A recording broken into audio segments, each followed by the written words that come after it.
Olá, povo de Deus, quarta-feira, 11 de janeiro de 2023, primeira semana do tempo comum. A nossa reflexão de hoje é a partir de Hebreus 2, 14, 18, Marcos 1, 29 e 39. Visto que os filhos têm em comum a carne e o sangue, também Jesus participou da mesma condição para assim destruir com a sua morte aquele que tinha o poder da morte, isto é, o diabo, e libertar os que, por medo da morte, estavam a vida toda sujeitos à escravidão. Pois, afinal, não veio ocupar-se com os anjos, mas com a descendência de Abraão. Por isso, devia fazer-se em tudo semelhante aos irmãos, para se tornar um sumo sacerdote misericordioso e digno de confiança nas coisas referentes a Deus, a fim de expiar os pecados do povo. Pois, tendo ele próprio sofrido ao ser tentado, é capaz de socorrer os que agora sofrem a tentação. É maravilhoso ouvir de um texto das Escrituras que Jesus não veio ocupar-se com os anjos, mas com a descendência de Abraão. Em todo o texto exala o mistério da encarnação de Jesus. Esse trecho da carta aos Hebreus insiste uma vez mais na realidade nua e crua da vinda de Jesus como pessoa para viver no meio de nós. Vivemos cercados de espiritualidade que insiste em um Jesus quase que alheio à condição humana. A grande dificuldade está exatamente nisso, que nosso texto de hoje remarca. Somente quem passou pela experiência humana é capaz de redimir toda a condição humana. Jesus experimentou na própria carne o sofrimento, por isso habilitou-se no socorro de todos os que sofrem. E somos os pecadores, o alvo fundamental de sua missão, não os anjos.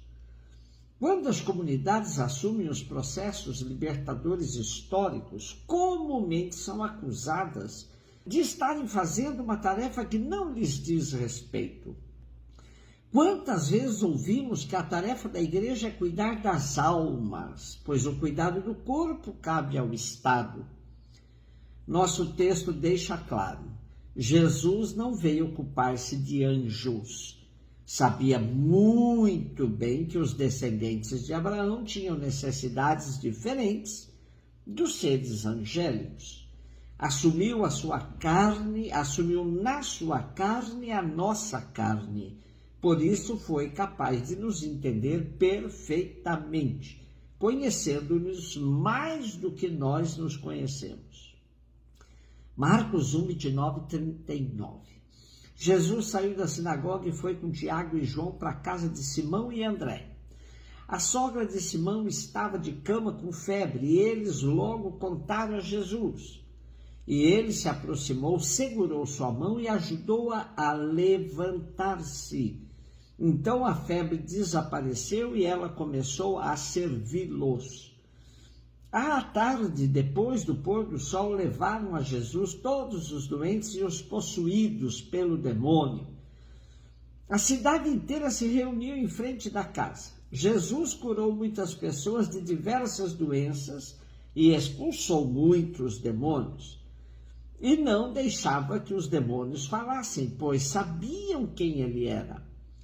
De madrugada, quando ainda estava escuro, Jesus se levantou e foi rezar no lugar deserto. Simão e seus companheiros foram à procura de Jesus. Quando o encontraram, disseram: "Todos estão te procurando." Jesus respondeu: "Vamos a outros lugares, às aldeias da redondeza. Devo pregar também ali, pois foi para isso que eu vim."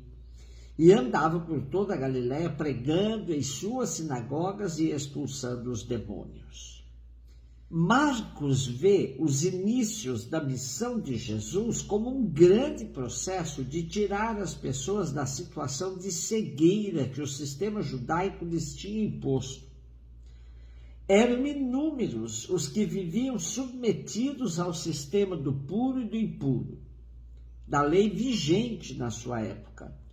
Impuros eram todos os que apresentavam qualquer sinal de deficiência, de enfermidade.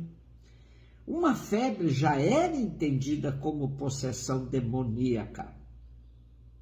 Jesus passa no meio da multidão de impuros, curando-os, isto é, libertando-os de sua condição de marginalizados e descartados da sociedade. E passar no meio dos impuros podia lhe custar ser acusado de impuro também, pois quem tocava num impuro identificava-se com a sua situação. A cura da sogra de Pedro, no entanto, diferentemente das narrativas presentes em Lucas e Mateus, está despojada de um ato de exorcismo. Jesus simplesmente a põe em pé, a ressuscita, podemos dizer. E ela entende que Jesus a põe em pé para servir. Somos curados por Jesus para nos colocar a serviço uns dos outros. Também entendemos as diversas curas realizadas por Jesus como um resgate da cidadania plena dos curados, impedidos que estavam de participar de qualquer atividade social ou religiosa da época. Uma vez curados por Jesus, podem se apresentar como cidadãos de plenos direitos na sociedade palestinense.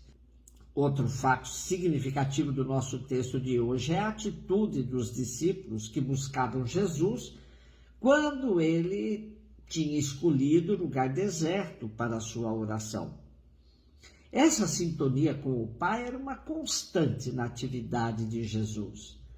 Porém, os discípulos, ainda extasiados com o sucesso na ação de Jesus junto da multidão, parece que repreendem Jesus pelo seu isolamento.